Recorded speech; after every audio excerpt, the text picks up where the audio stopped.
우리가 신앙생활 하다 보면은 좋은 일보다도 안 좋은 일이 더 많다고 그랬죠. 우리의 언약의 여정이 그렇습니다. 특별히 갈등이 생기고 위기가 올 때가 많거든요. 여러 가지 요인이 있겠습니다만은 제가 볼 때는 언약과 현실이 안 맞기 때문이라고 생각을 합니다. 분명히 하나님이 언약을 우리에게 주셨잖아요. 불신자는 상상할 수도 없는 그런 축복을 우리에게 주신 거죠. 그런데 현실의 벽이 너무 높은 겁니다. 현실이 너무 어려운 거죠. 언약과 현실이 그대로 맞아 떨어진다면 무슨 갈등이 생기겠습니까만은 그렇지 않거든요. 이 요셉도 그랬습니다. 하나님이 세계 복음화의 언약을 주셨는데 요셉의 그 현실은 너무 어려웠습니다.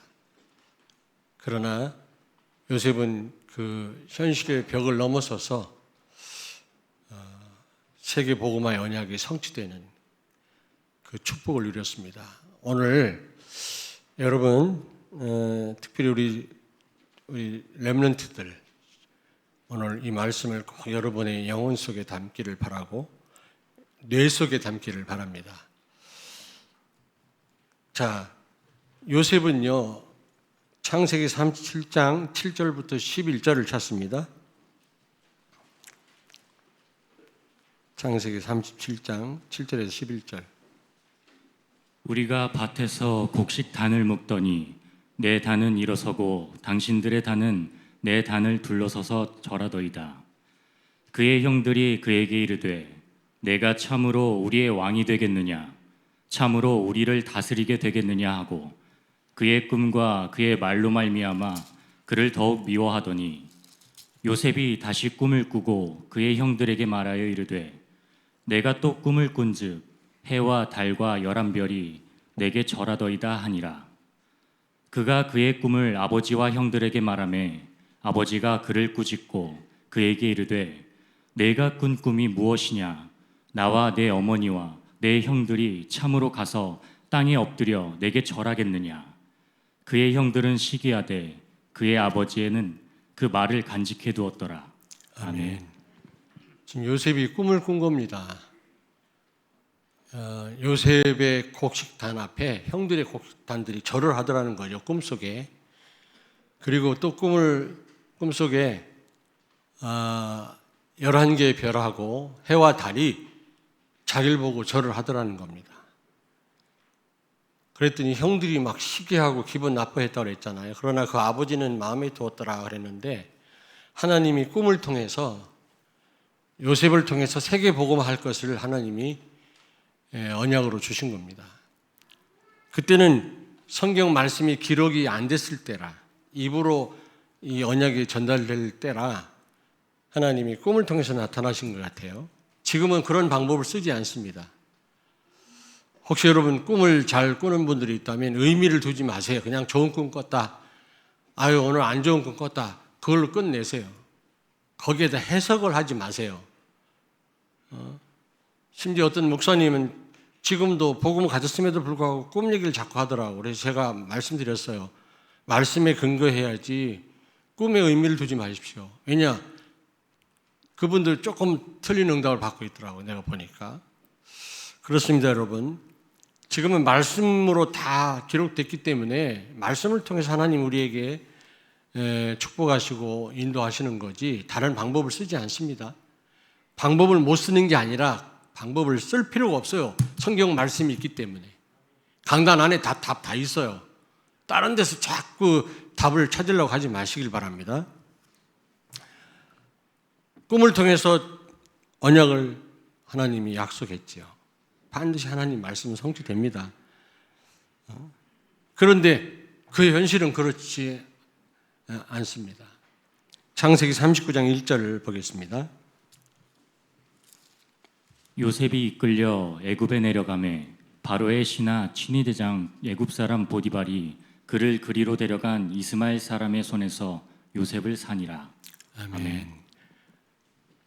그 요셉을 시기하고 질투한 이복 형들이 요셉을 죽이려고 하다가 네 번째 형 유다가 죽이지 말고 저기 지나가는 대상들한테 팔자. 그래서 그 베두인들 대상들에게 요셉을 팝니다. 은 20냥을 받고 노예로 팔려간 거죠. 그 결국 보디발 집에 노예로 간 겁니다. 여러분, 그때 노예는요 사람 취급을 못 받았어요. 물건 취급을 했고요, 마음에 안 들면 죽일 수도 있었습니다.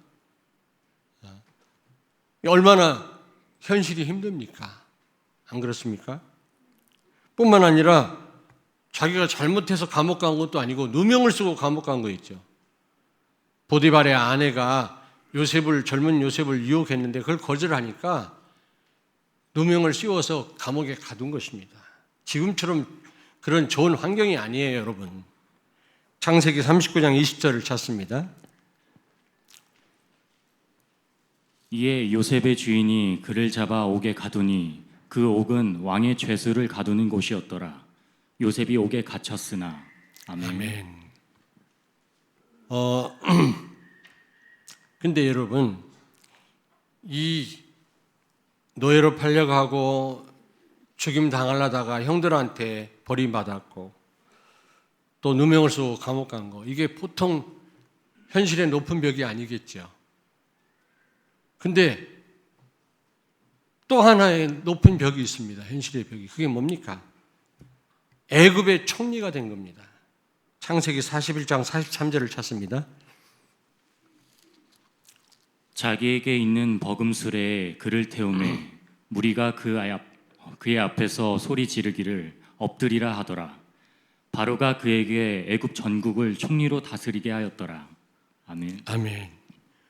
왜 여러분 총리가 된 것이 현실의 높은 벽입니까?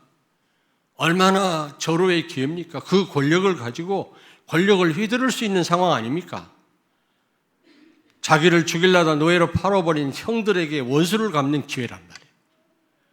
그 권력을 휘두를 수 있는 기회인데 보통 사람 같으면 이 벽을 못 넘었어요.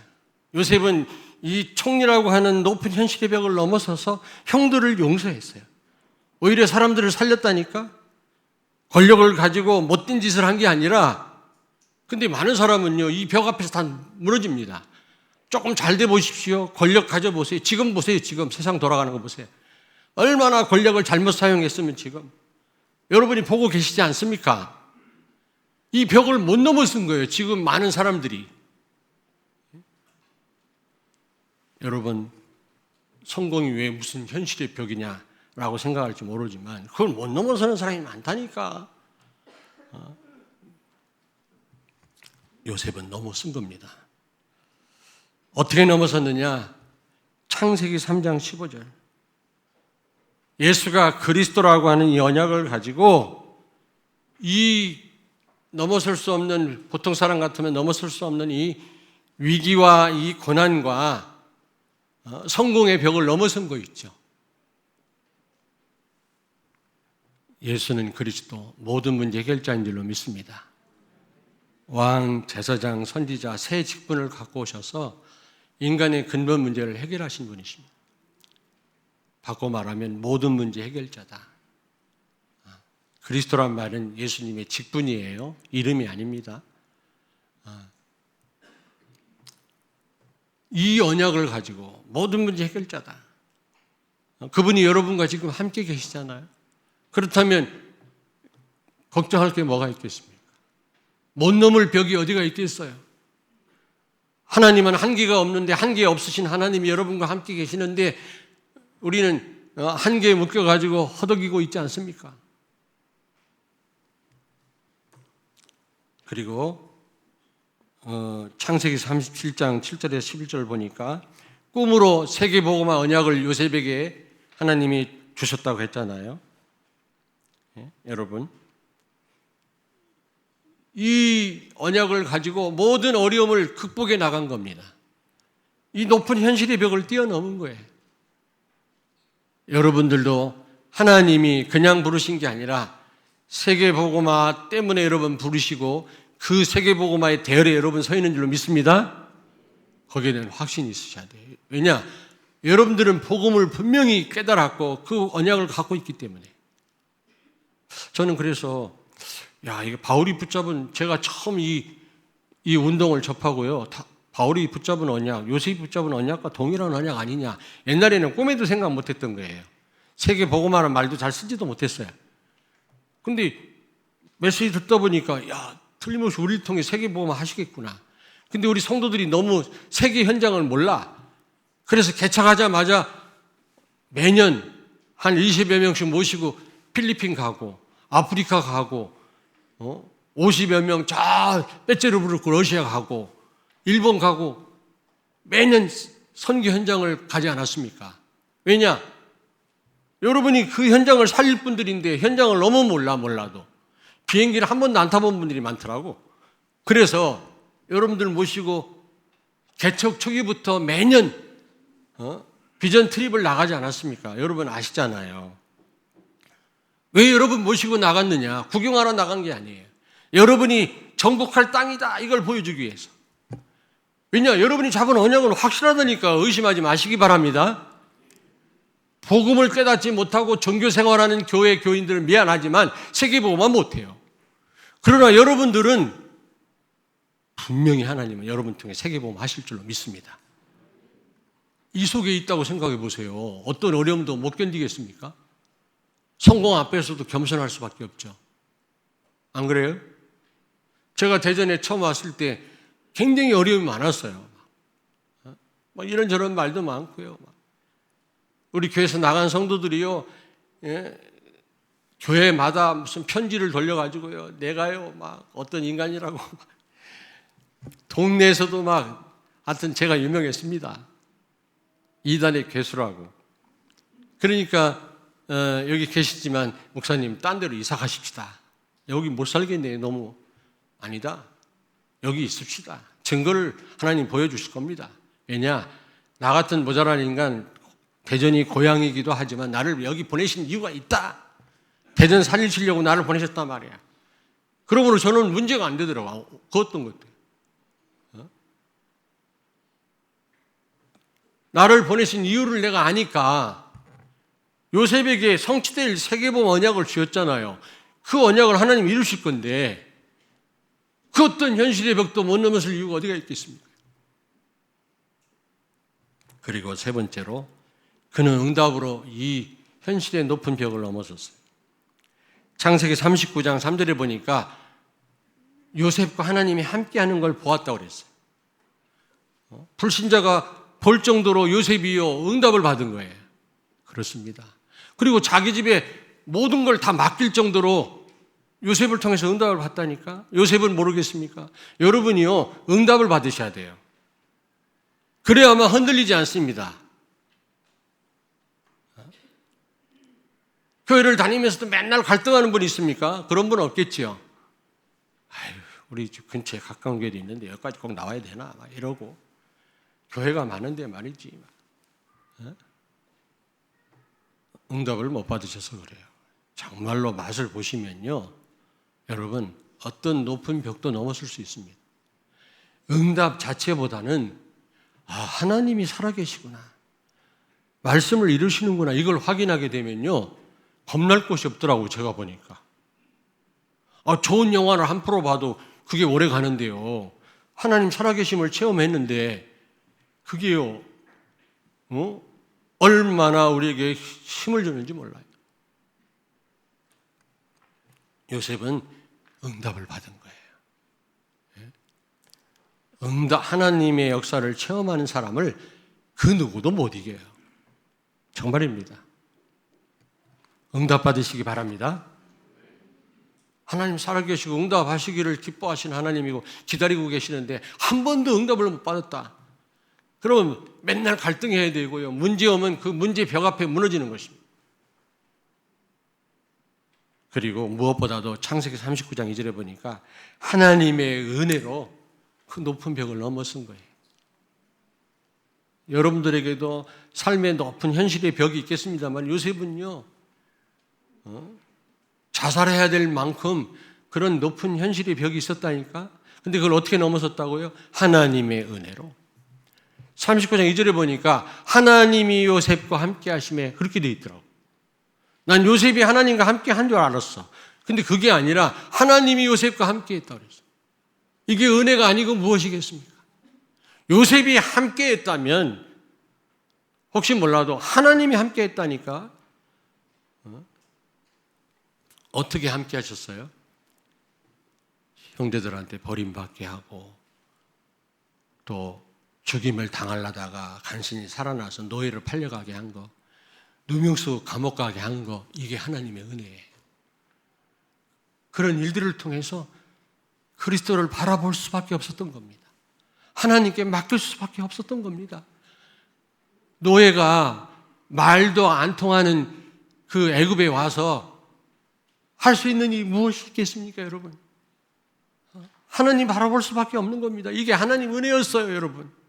우리는 뭐 좋은 일만은 하나님의 은혜라고 생각하는데 그렇지 않습니다.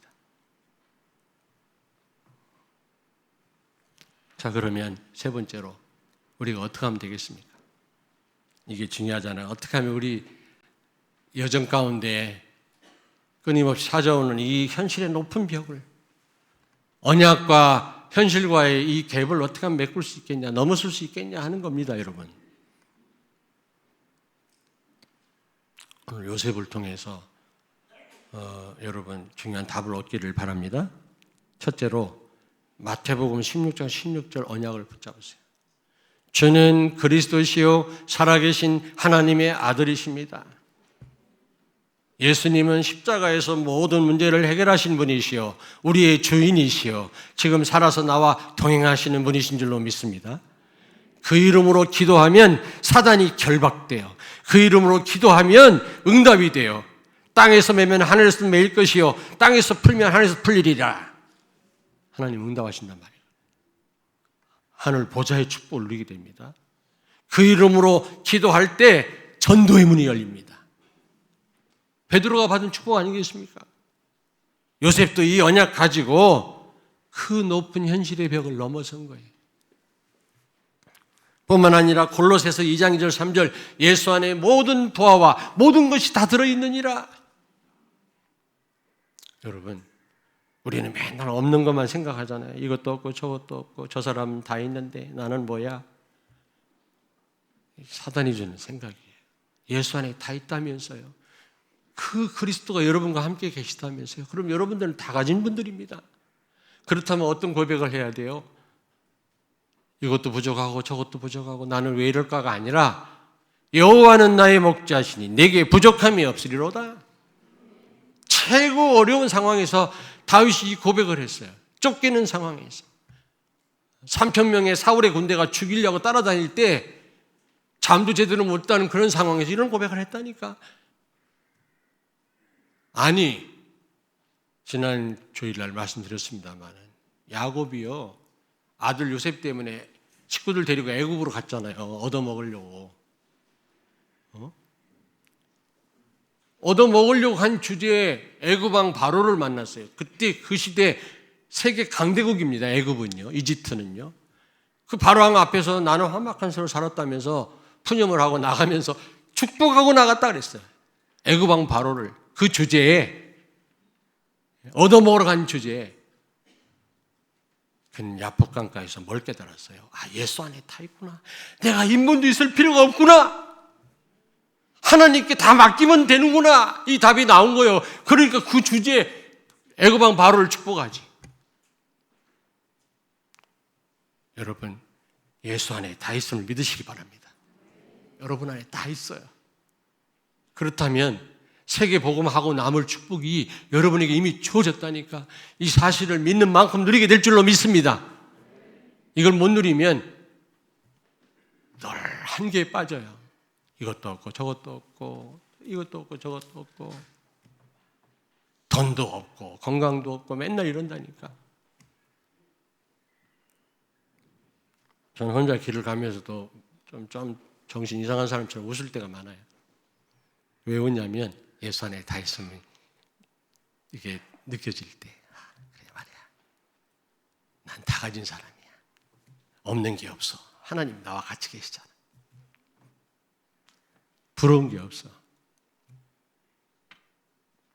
애굽왕 바로왕 앞에 가서 야곱이 쩔쩔매야 되잖아요. 고맙습니다. 우리를 먹여 살리기 위해서 오라고 그래서 우리 아들 요셉을 챙겨줘서. 그렇지 않았어요. 내가 험악한 세월 살았다. 그게 신앙 고백입니다. 하나님 진짜 못 믿어서 내가 이렇게 어려움 당했어. 그러면서 축복하고 나오는 거죠. 바로 왕을.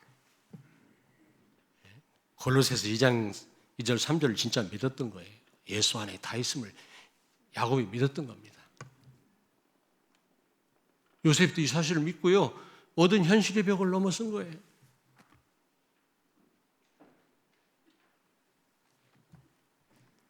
뿐만 아니라 창세기 1장 28절 위임 왕권을 주셨잖아요. 생육하고 번성하여 땅에 충만하라. 땅을 정복하고 다스려라.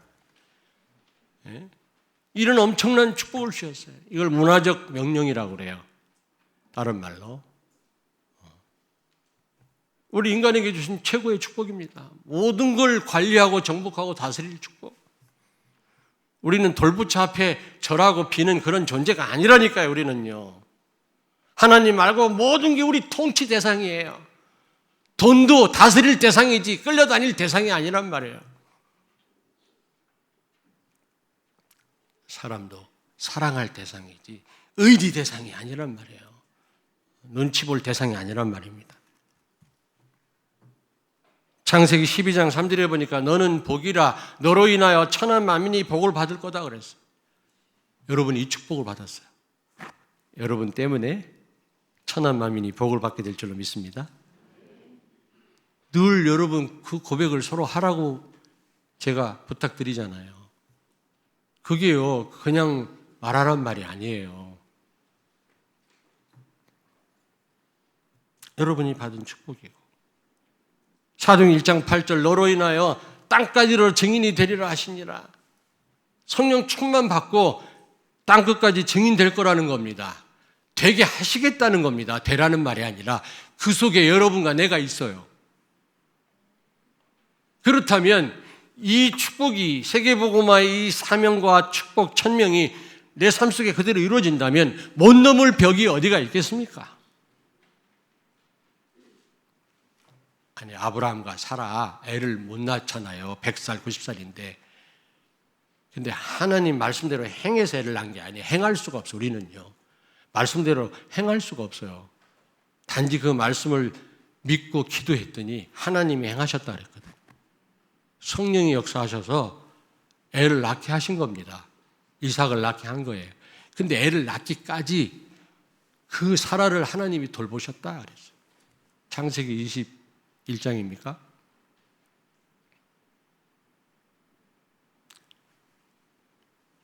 로마 황제 가이사 앞에 복음 전할 이 바울, 그리고 바울이 탄 배가 풍랑 만났는데 하나님이 그 사명 때문에 그 언약 때문에 그 바울을 보호하셨고 배에 탄 모든 사람을 살리신 거 아십니까?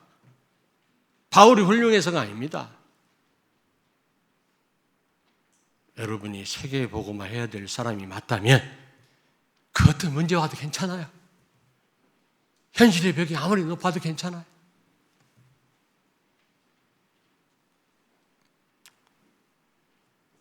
근데 아까도 말씀드렸습니다만은 성공조차도 이 벽이 될 수 있거든요. 거기에 걸려 넘어집니다. 성공했다가 우쭐대다가 권력을 가졌다고 함부로 휘두르다가 감옥 가고요. 안 그렇습니까? 얼마나 절호의 기회입니까? 애굽왕 바로 다음 높은 총리가 됐으니 형들 원수 갚을 기회 아닙니까? 목에 힘줄 기회 아닙니까? 뭔가 해보고 싶은 거 마음껏 해볼 수 있는 그런 기회 아닙니까? 그런데 그런 기회로 삼지 않았어요. 이게 쉬운 일이 아니에요.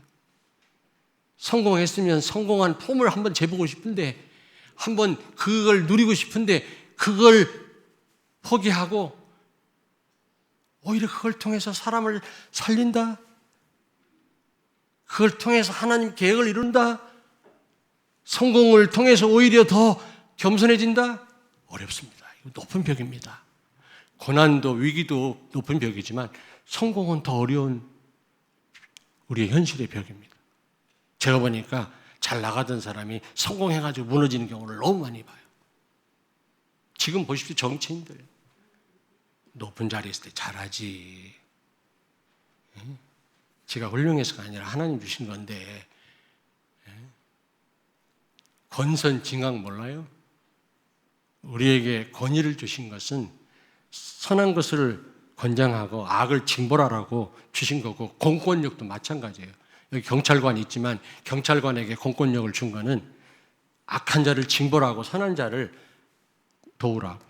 근데 이걸 반대로 사용해 보세요. 그 권위는 무너져야지. 그러니까 요셉이 이 고난과 어려움도 넘어섰지만 총리라고 하는 이 현실의 높은 벽도 넘어섰어요. 그는요, 형들한테 그랬죠.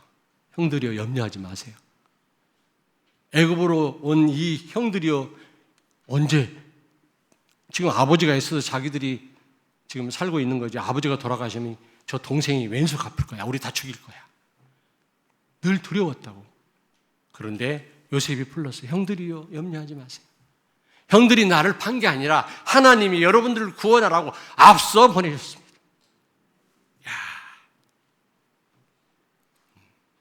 이 성공이라고 하는 현실의 벽을 넘어서는 거 보십시오. 하나님이 나를 축복한 것은 이때를 위함이다. 에스더가 왕비된 것은 바로 이때를 위함이다. 너만을 위한 게 아니라는 거죠. 바울과 실라가 빌립보에서 복음 전하다가 깡패들 때문에 감옥에 갇혔어요.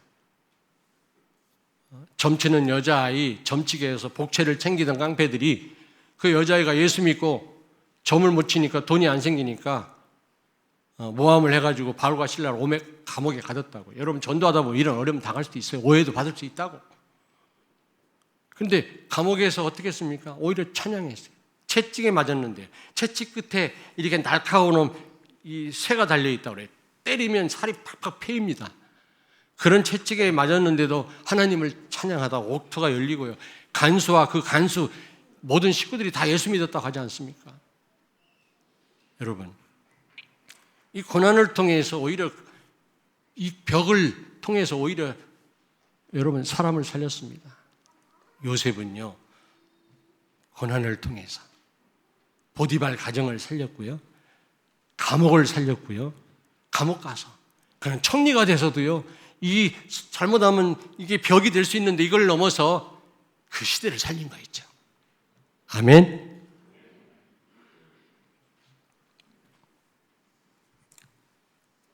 여러분도 그러셔야 됩니다. 고난이나 문제나 위기나 성공이나 여러분이 걷고 있는 그 여정 가운데 있을 일인데요. 이런 일들을 통해서 우리는요, 결국은 사람을 살리고 치유해야 될 줄로 믿습니다. 그 벽 앞에서 무너지지 말고. 결론입니다. 여러분, 결국 하나님의 은혜를 주셔야 돼요. 요셉 된 거 하나님 은혜예요. 이번에 우리 정직을 받은 분들을 보니까 하나님의 은혜를 주셨구나. 하나님이 저분들을 저렇게 세우셨구나 생각하니까 너무 감사합니다. 네. 여러분, 하나님이 요셉과 함께 했다고 그랬어요. 요셉이 하나님과 함께 한 게 아닙니다. 마찬가지로 여러분, 여러분 삶 속에 밀려오는 이런 어려움들과 이런 높은 벽들은 하나님 은혜로 넘어설 수 있는 줄로 믿습니다. 은혜를 달라고 하나님 주시는 건 아니지만 사모하라 그랬거든요. 하나님, 나 은혜를 사모합니다. 하나님 은혜 없이는 살 수 없습니다. 또 하나, 은혜의 보좌 앞에 나오세요. 예배의 자리에 나오세요. 하나님 어떻든 은혜를 주실 것입니다. 아멘. 예배가 왜 중요하느냐? 하나님의 최고의 은혜가 임하는 곳이에요. 이런 은혜가 임해야만 우리는 어떤 현실의 높은 벽도 넘어설 수가 있는 것입니다. 우리가 흑암도 이길 수 있는 거예요. 옆에 있는 분한테 말씀하세요. 은혜를 사모합시다. 예배에 나옵시다. 최고의 은혜 받는 방법은 예배 자리에 나오는 거예요. 뭐 누가 대신해 줄 수도 없고요.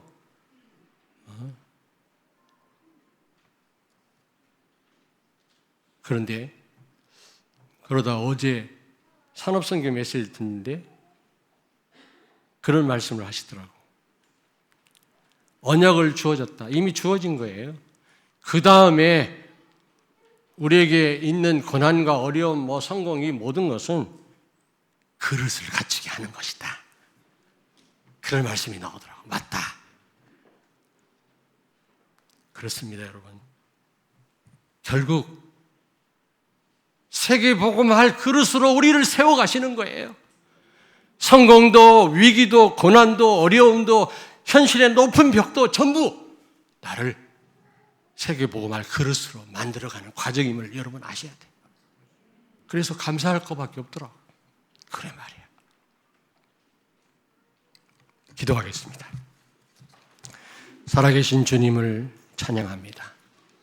오늘 말씀을 가지고 나를 살피게 하시고 요셉과 같이 그리스도로 우리가 어떤 현실의 벽도 넘어서게 하시고 오히려 그걸 통해서 많은 사람을 살리는 그 현실의 높은 벽을 통해서 오히려 하나님 앞에서 나를 살리고 많은 사람을 살리는 우리 성도들이 되게 하여 주옵소서.